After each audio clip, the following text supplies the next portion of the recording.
یتولون الذین کفروا، تم دیکھو گے جس آبادی کے اندر برائیوں کے اڈے بنے ہوئے ہیں، اسی آبادی کے بہت سارے لوگ ان بدماشوں اور خبیثوں کے ساتھ مل کر دوستیاں بنا کر بیٹھے ہوئے ہیں۔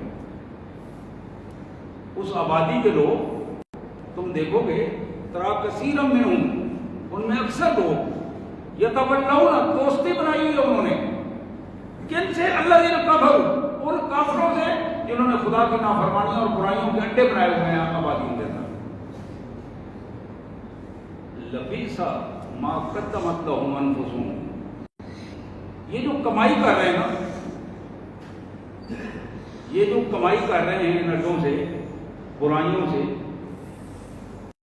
اور ان کے ساتھ جو دوستی والے لوگ ہیں وہ اپنے رکھ رکھاؤ میں موجود ہیں، یہ بڑی بری چیز ہے جس کو وہ اکٹھا کر کے اپنے لیے قیامت کے دن کے لیے رکھ رہے ہیں اور بھیج رہے ہیں۔ ان سخط اللہ علیہم، اللہ ان پر ناراض ہو گیا ہے۔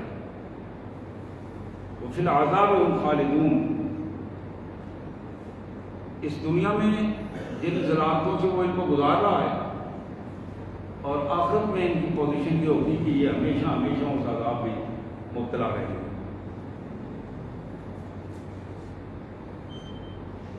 وَلَوْ كَانُوا يُؤْمِنُونَ بِاللَّهِ، اگر یہ اللہ اور اس کے رسول پر ایمان لے آتے اور سچے ایماندار بن جاتے،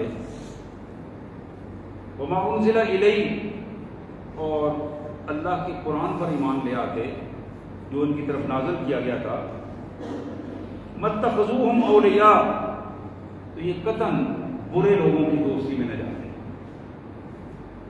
سچے ایماندار بن جاتے تو یہ برے لوگوں کی دوستی میں نہ جاتے، برے کاموں میں اپنا تعارف نہ کرواتے۔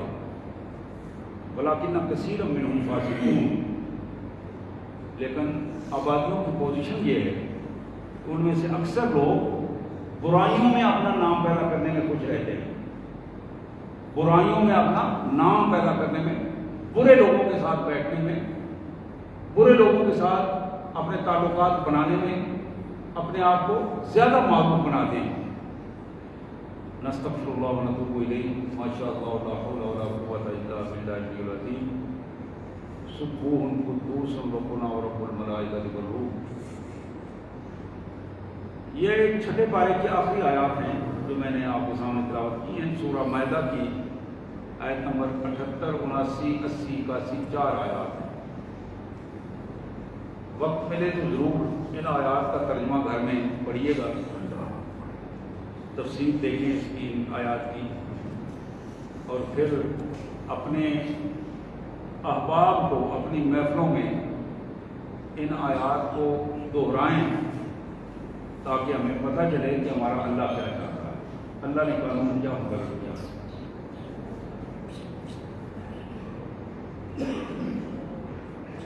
اس معاشرے کا آغاز، اس معاشرے کا آغاز برائی سے نہیں ہوا، نیکی سے ہوا ہے۔ اس معاشرے کا پہلا فرد اللہ کا نبی تھا، کوئی برا انسان نہیں تھا، اللہ کا نبی تھا، اللہ کا رسول تھا۔ جناب آدم علیہ السلام پہلے انسان اور پہلے نبی، ان کی تعلیمات سے بہت سارے لوگ ان کے امتی بنے اور کئی لوگ جو ہیں ان سے الگ ہوئے، اپنی ان کی اولاد میں سے انہوں نے ان کی بات نہ مانی، تو نتیجہ کیا نکلا کہ وہ ان کی بجائے شیطان کے ساتھ بن گئے، اور یہ حق اور باطل کے آویزیں سے شروع ہو گئی۔ ابلیس نے، جو میرے اور آپ کے لیے ایک بہت بڑی آزمائش کا شاخسانہ ہے، اس نے اپنا کام شروع کیا، لیکن یہ بات ہمارے ذہن میں رہنی چاہیے، ابلیس کو اس کی اجازت نہیں دی گئی کہ وہ اپنی طاقت سے کسی کو مجبور کر کے کام لے سکے۔ یہ ابلیس کی اجازت اس ابلیس کو نہیں ہے، نہ اس کی یہ طاقت ہے کہ کسی کو مجبور کر کے کسی کام پر مجبور کر کے اس سے وہ غلط کام کروائے۔ اس کا اظہار وہ کل قیامت کے دن اللہ کے حضور میں کرے۔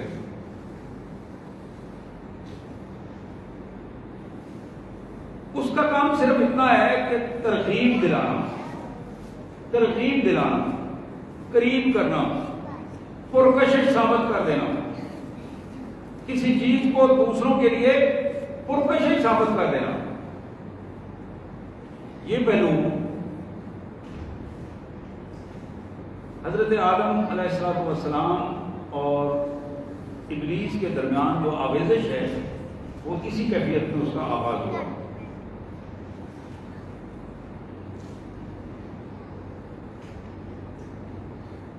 یہ جو نظام مسلسل چل رہا ہے، انبیاء کرام نے اس نظام کے حوالے سے پورے نظام کو روکنے کی کوشش کی، اللہ کی نافرمانیوں کو کنٹرول کرنے کی کوشش کی۔ نتیجہ یہ نکلا کہ جہاں محنت ہوئی، کامیابی ہوئی، اپنی صلاحیتیں اس کو روکنے کے لیے صرف کی گئیں، نتیجہ یہ نکلا کہ ماحول اچھا بن گیا۔ لیکن جہاں برائی کو برداشت کر دیا گیا، جہاں اللہ کی نافرمانی کو برداشت کیا گیا، گنڈوں بدماشوں ان کی طاقت کو تسلیم کر لیا گیا، تو وہاں نتیجہ کیا نکلا کہ برائی مسلط ہو گئی اور آہستہ آہستہ اس نے پورے معاشرے کو اپنی لپیٹ میں لیا۔ محمد کریم صلی اللہ علیہ وآلہ وسلم نے اس حوالے سے ابو داؤد کی ایک حدیث، سنن ابو داؤد، جناب عبداللہ بن مسعود رضی اللہ تعالیٰ عنہ کی یہ روایت ہے۔ عبداللہ کہتے ہیں کہ محمد کریم صلی اللہ علیہ وسلم سے میں نے سنا، آپ فرما رہے تھے ان اول ما فعل النقص علی بنی اسرائیل، بنی اسرائیل میں جہاں ایک دو نہیں، سینکڑوں نہیں، ہزاروں اللہ کے نبی آئے، ان میں برائی کیسے پھیلی، برائی کا آغاز کیسے ہوا، طریقہ کیا تھا؟ حضور نے فرمایا کہ انہ کان الرجل یلقى الرجل فیقول یا ھذا اتق اللہ ودع ما تصنع به فانه لا يحل لك۔ آبادی میں رہتے ہوئے ایک بھائی دوسرے بھائی کے پاس جاتا، اس کو دیکھتا کہ وہ غلط کام کر رہا ہے، حرام کمانے کا کام کر رہا ہے، زبان سے وہ غلط حرکتیں کر رہا ہے، نظر سے غلط حرکتیں کر رہا ہے، غلط کام کر رہا ہے، برا کام کر رہا ہے۔ اس نے اپنے اس بھائی کو جس سے اس کا تعلق تھا اس کو روکا، اتق اللہ یا اللہ کے بندے، اس سے اللہ سے ڈر جاؤ اور اس سے بچ جاؤ، جو کچھ تم کر رہے ہو یہ اللہ کی ناراضگی ہے، اس سے بچنے کی کوشش کرو۔ اب اس کو اس نے سمجھایا، روکا۔ حضور فرماتے ہیں کہ دوسرے دن پھر وہ بندہ گیا، جب دوسرے دن میں وہ پھر بندہ گیا تو نتیجہ یہ نکلا کہ وہ بیٹھا رہا اس کے پاس، اس نے اس کی برائی سے نفرت نہیں کی اور دوبارہ اس کو روکا بھی نہیں، نفرت بھی نہیں کی، پکانا علی حالی، اور وہ بندہ برا بندہ جو ہے وہ اپنی برائی پہ اسی طرح لگا رہا، برا لگا رہا، اور یہ اس کے بعد جا کے بیٹھتا رہا، اس کی برائی کو اس نے برداشت کیا۔ اب اس کا بیٹھنا یہ بتاتے خود اس کے لیے شیلٹر بن گیا، بتاتے خود اس کے لیے شیلٹر بن گیا۔ فلاں صاحب تو بھی اس کے پاس بیٹھتے ہی نا، اب کیسے اس کو روکے؟ چودھری صاحب بھی اس کے پاس جا کے بیٹھتے ہیں، تو کیسے روکا جائے؟ فلاں ملک صاحب بھی وہاں جاتے ہیں، فلاں بھٹی صاحب بھی وہاں جاتے ہیں، رانا صاحب بھی جاتے ہیں، امان صاحب بھی جاتے ہیں، سید صاحب بھی جاتے ہیں۔ اب یہ ان لوگوں کی موجودگی میں کیسے روکا جاتا ہے؟ بنی اسرائیل میں جو برائی کا آغاز ہوا حضور صلی اللہ علیہ وسلم فرماتے ہیں کہ برائی کا آغاز اس طرح ہوا کہ بندہ گیا، اس نے دیکھا برائی ہو رہی ہے، اس سے روکا، روک کے تھوڑی دیر بیٹھا آ گیا، اگلے دن گیا وہ بندہ جس نے اس سے وعدہ کیا تھا یا جس کو اس نے سمجھایا تھا، وہ اس برائی سے رکا نہیں، وہ اسی حال میں اسی طرح برائی کر رہا تھا، وہ سلسلہ اپنا جاری تھا۔ اب یہ بندہ چپ کر کے اس کے پاس بیٹھ گیا، کھایا پیا، جس طرح تو یاری دوستی تھی وہ ساری نبھائی۔ حضور اکرم صلی اللہ علیہ وسلم نے فرمایا ضرب اللہ قلوب بعضهم بعضا، اللہ نے ان کے دلوں کو آپس میں ملا دیا کہ تم اگر برے کے پاس بیٹھنا پسند کرتے ہو، تم اگر برائی کو ترویج دینے میں کو پسند کرتے ہو، برے بندے کو ہی پسند کرتے ہو، وہاں ہی بیٹھنا پسند کرتے ہو، اور اس کو تحفظ اور شیطر مہیا کرنا تم اچھا سمجھتے ہو، تو پھر تم ایک ہی ہو۔ اور پھر اللہ نے ضرب اللہ قلوب بعضهم بعضا، ان میں سے ایک دوسرے کے ساتھ ان کے دل ملا دیے، جو سوچ اس کی تھی وہ بھی اس کی بھی وہی، اس کی بھی پوزیشن وہی بن گئی، جو پہلے اس کو روکنے کا خیال رکھتا تھا اب اسی بات میں اس کو برداشت کر گیا۔ اللہ کے رسول صلی اللہ علیہ وسلم نے پھر یہی آیات پڑھی جو آج ہم نے یہ چھٹے پارے کی آیات پڑھی ہیں، لعنت کی آیات پڑھ کے آپ نے فرمایا کلا، میری امت کے لوگوں سن لو، بات اس طرح نہیں ہے، بات اس طرح جان نہیں چھوٹے گی، ذمہ داری ادا نہیں ہوگی۔ واللہ لتأمرن بالمعروف ولتنہون عن المنکر ولتأخذون علی ید الظالم، تمہاری ذمہ داریاں یہ ہیں جو تمہیں ادا کرنی ہیں، اللہ کے حکم کو پوری قوت کے ساتھ نافذ کرو، اللہ کی نافرمانی کو پوری طاقت کے ساتھ روکو، اور تمہارا فرض بنتا ہے کہ ظالم کے ہاتھ کو پکڑ لو، وَلَتَأْخُذُنَّ يَدِ الظَّالِمِ، ظالم کے ہاتھ کو پکڑ لو اور اس کو ظلم کرنے سے باز ہو جائے تاکہ وہ ظلم نہ کر سکے۔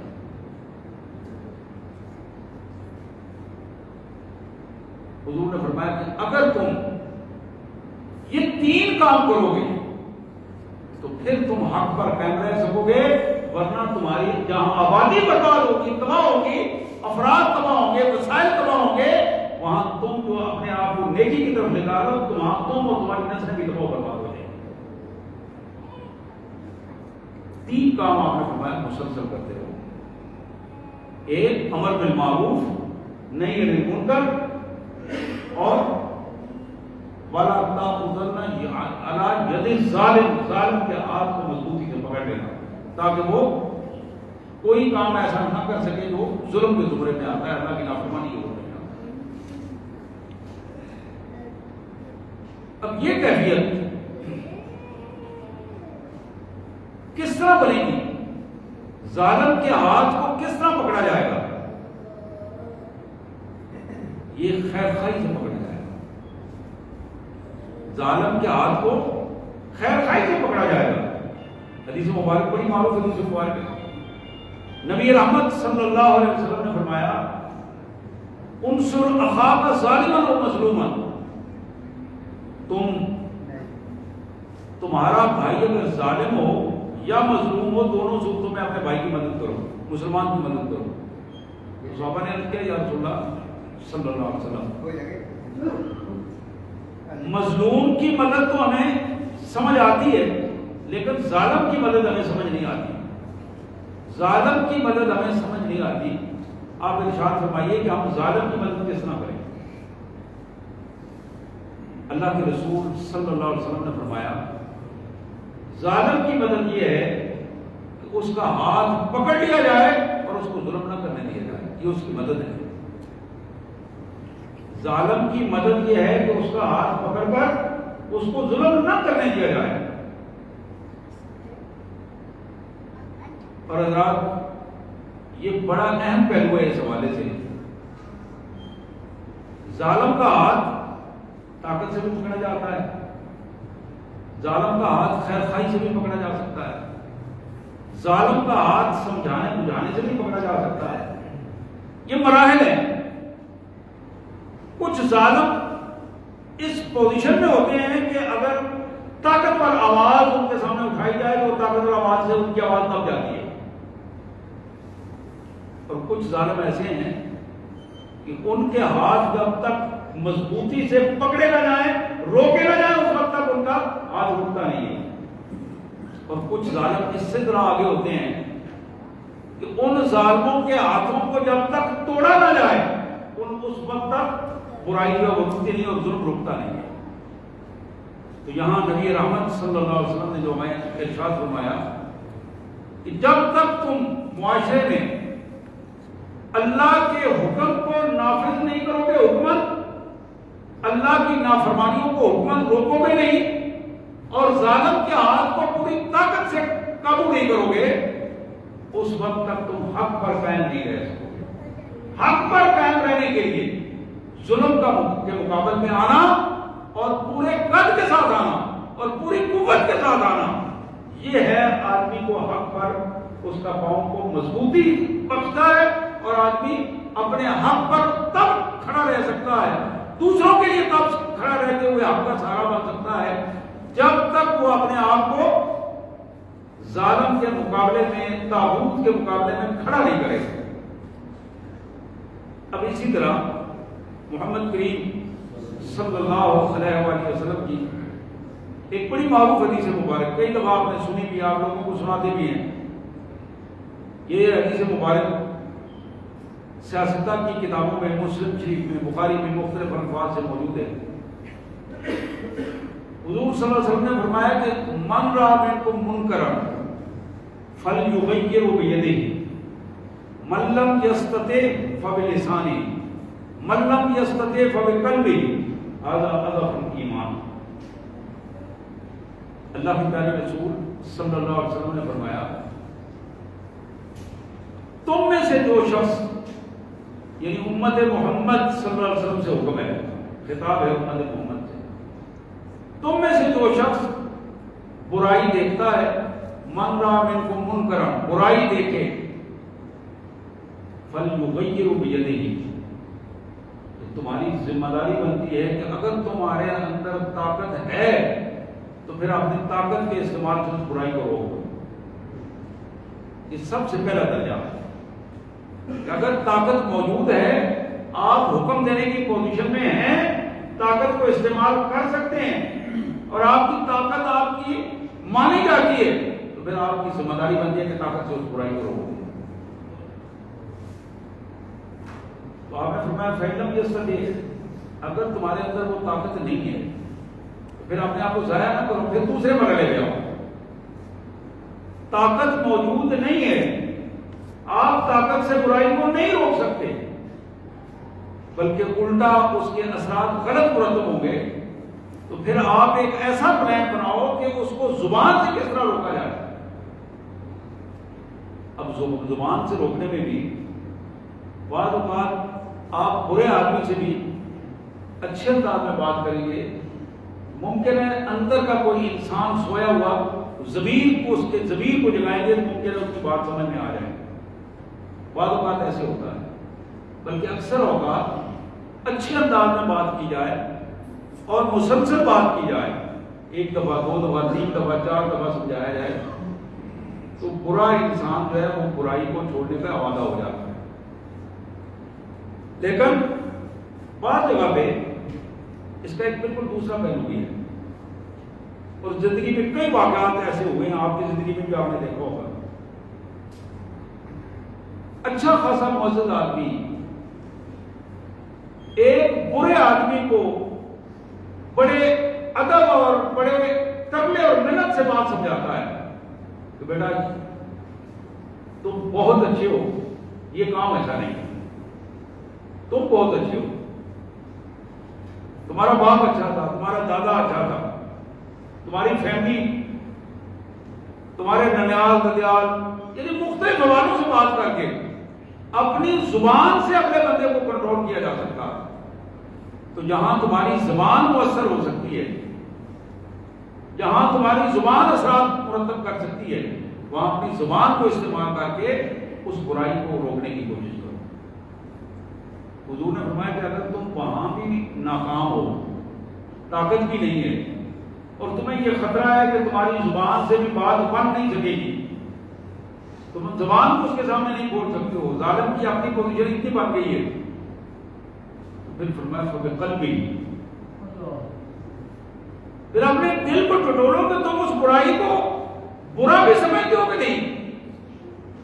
ایسا تو نہیں ہے کہ تم اس معاشرے میں اس برائی کو برداشت کر گئے ہو. فبقلبی، تو تمہارا دل جو برائی سے نفرت کر رہا ہے، اللہ کی نافرمانی کے سے نفرت کر رہا ہے، تو پھر اس سطح پہ آ کر سوچنے کی کوشش کرو اور اپنے دل میں محسوس کرو اور اس برائی کا حصہ نہ بنو. دل میں اس کو برا محسوس کرنے کا مطلب یہ ہے اس محفل کا حصہ نہ بنو. دوسری حدیث میں آتا ہے کہ رسول اللہ صلی اللہ علیہ وسلم نے فرمایا کہ تم ایک محفل میں بیٹھے ہو، بات ہو رہی ہے، تمہارے قریبی رشتہ داروں کی محفل ہے، دوستوں کی محفل ہے، آنا تمہارا ضروری تھا کہ وہاں بیٹھے تو جب تک وہ لوگ مثبت بات کرتے رہے آپ بیٹھے رہے. لیکن اگر انہوں نے کوئی غلط بات شروع کی، کوئی برائی کا سلسلہ شروع کر دیا، تو آپ انہیں سمجھاؤ. اگر سمجھا نہیں پاتے ہو تو پھر اس محفل کو چھوڑ کے اٹھ جاؤ، پھر اس کا حصہ نہ بنو، اس محفل کا حصہ نہ بنو.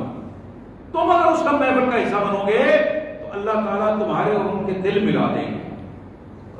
پھر جس طرح وہ برائی کو برائی نہیں سمجھتے، اسی طرح تم بھی اس برائی کو ہلکا لے کر اپنے کردار میں لے آؤ گے اور کل تم بھی جہنم کے ایندھن میں جاؤ گے.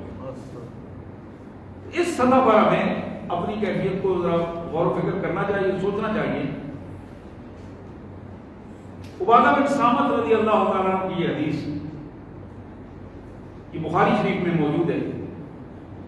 جناب عبادہ کہتے ہیں باجانا رسول اللہ صلی اللہ علیہ وسلم، ہم نے اللہ کے رسول صلی اللہ علیہ وسلم کی بیعت کی. کوئی بھی جب اہم کام ہوتا تھا، معاملہ آتا تھا، تو آپ صحابہ کو فرماتے تھے کہ آؤ اس پر بیعت کرو. بیعت کا کیا مطلب تھا؟ اقرار کرو، اس بات کا اظہار کرو.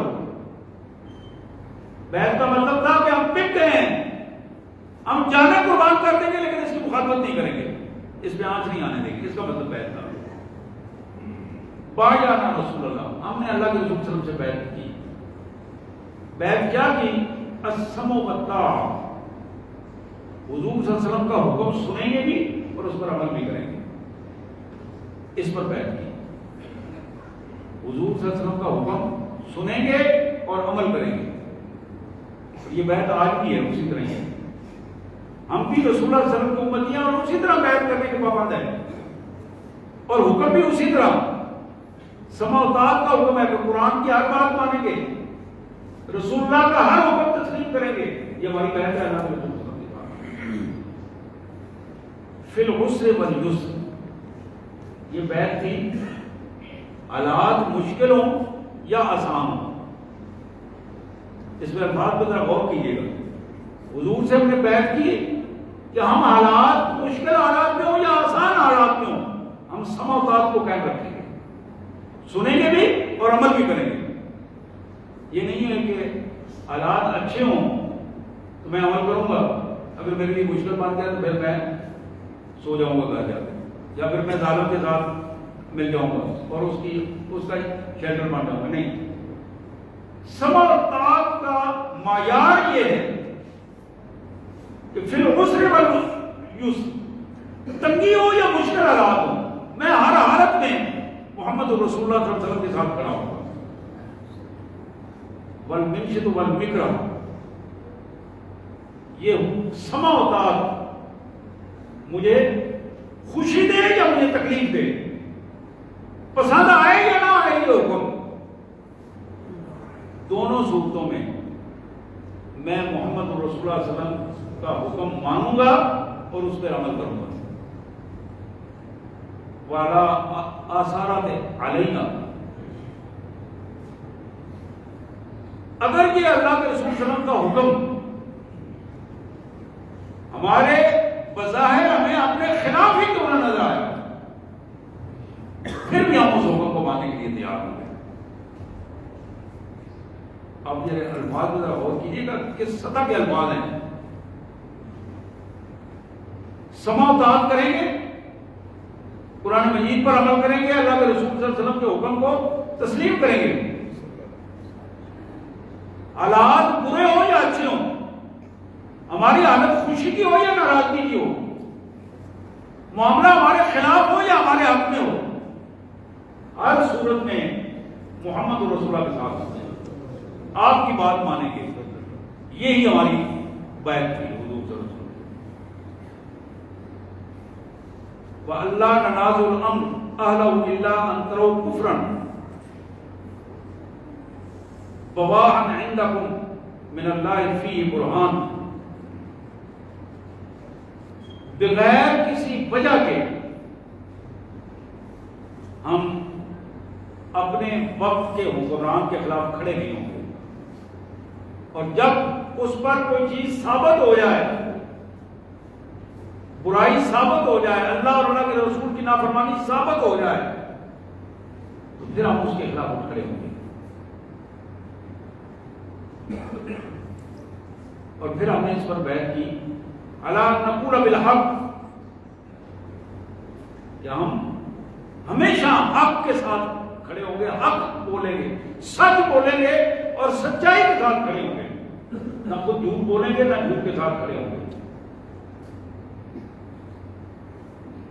اینما کنا، ہم کہیں بھی ہوں، حالات ہمارے کچھ بھی ہوں، لا نخاف فی اللہ لومۃ لائم، اللہ اور اس کے دین کے حوالے سے ہم کسی ملامت کرنے والے کی ملامت کی بھی پرواہ نہیں کریں گے. وہ اپنی زبان درازی کر رہا ہے وہ کرے، کوئی ابلیسی بات کر رہا ہے کرے، کوئی شیطانی تبصرہ کر رہا ہے کرے، لیکن مجھے اس کی کوئی پرواہ نہیں، اس لیے کہ میں تو محمد رسول اللہ کا امتی ہوں. میں نے تو رسول اللہ سے معاہدہ کیا ہے، میں نے تو آپ سے بات کی ہے. اور بڑی معروف بات ہے، ایک موقع پر عیسائیوں اور یہودیوں کے سامنے ایک ہی دسترخوان پر بیٹھے ہوئے مسلمان جرنیل جب کھانا کھانے لگے تو سب سے سینئر جنرل تھا، سپہ سالار تھا، تو اس کے ہاتھ سے نوالا گرا.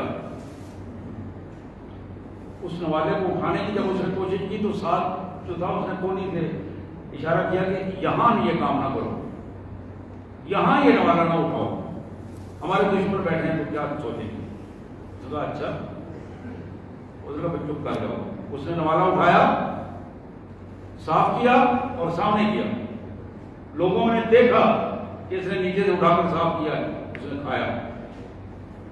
اس نے کہا مجھے کوئی پرواہ نہیں یہاں تم کون لوگ بیٹھے ہو، کس اسٹیٹس کے لوگ بیٹھے ہو، مجھے صرف پرواہ یہ ہے کہ میرے رسول نے یہ حکم دیا ہے کہ نوالا گرے اسے اٹھاؤ، صاف کر کے کھا لو، ممکن ہے اسی میں ہی برکت ہو.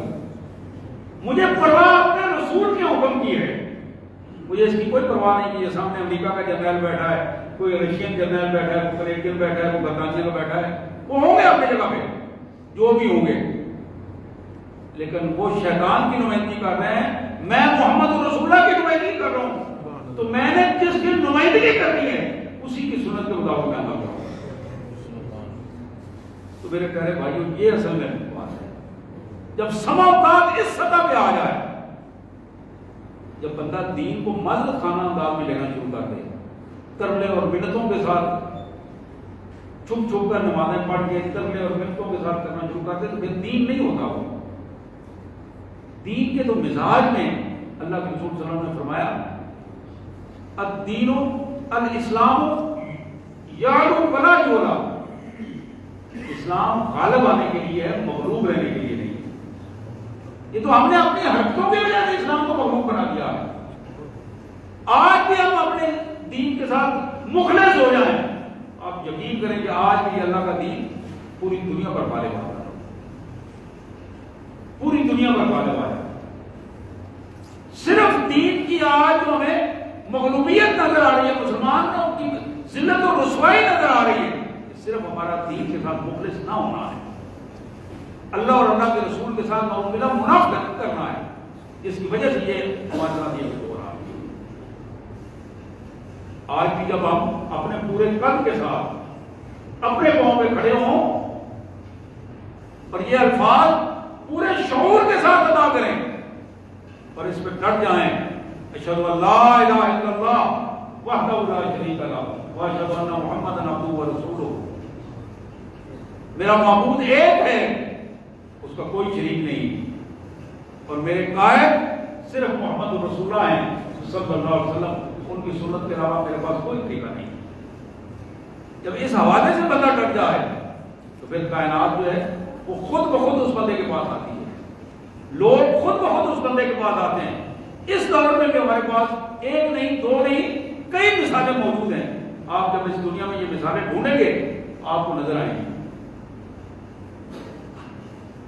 صحیح ابن حبان کی حدیث مبارک ام المومنین سیدہ عائشہ صدیقہ سلام اللہ علیہا کہتی ہیں, قلت یا رسول اللہ, میں نے ایک دن عرض کیا اللہ کے رسول صلی اللہ علیہ وسلم, ان اللہ انزل سطوتہ بأہل الارض وفیہم الصالحون فیہلکون بہلاکہم.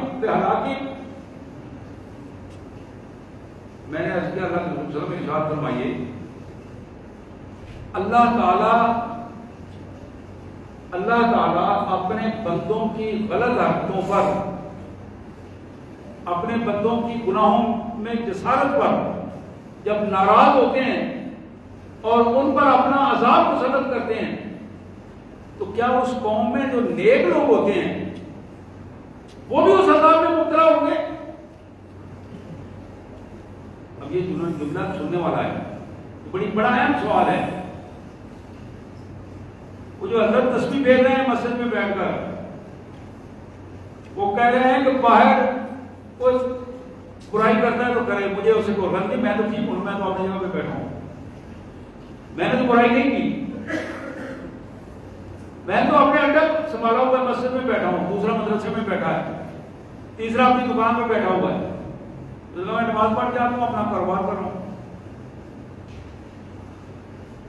فقال یا عائشہ, حضور نے فرمایا عائشہ صدیقہ سنو, ان اللہ عز وجل اذا انزل سطوتہ بأہل النقمتی, جب اللہ تعالیٰ اس زمین پر بسنے والے لوگوں پر سخت ناراض ہوتے ہیں, اور اس سخت ناراضگی کی صورت میں جب عذاب آتا ہے تو فیہم صالحون, اس میں اگر کوئی نیک لوگ بظاہر ہوں گے, فیسیرون, وہ بھی اسی عذاب کی چکی میں پس جائیں گے.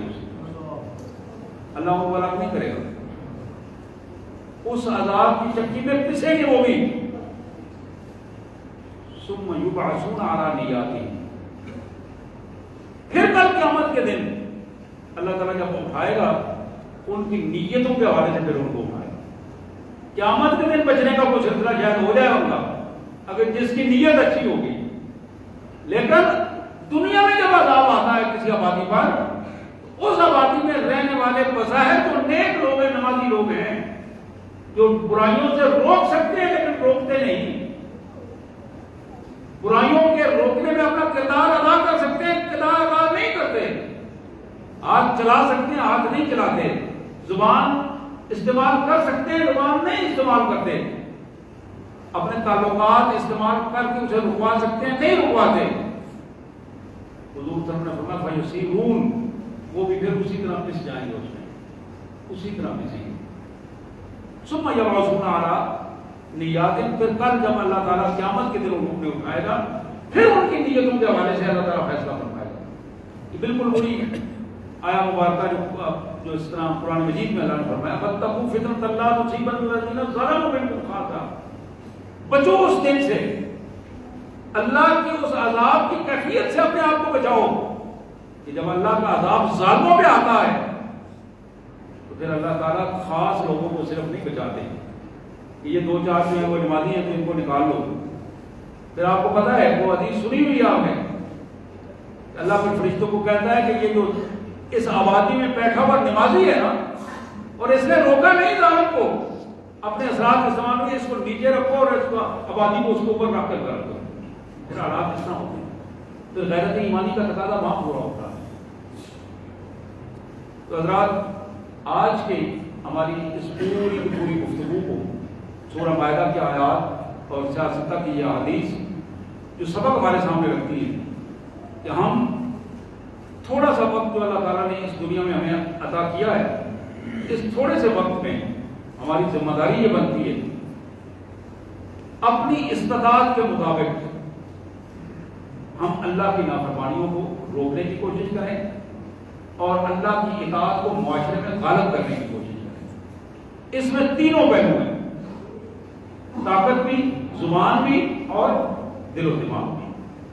اللہ سے دعا ہے اللہ تعالیٰ ہماری غلطیوں کو معاف فرمائے اور ہمیں غیرت ایمانی ہمارے اندر پیدا فرمائے اور ہمیں توفیق دے۔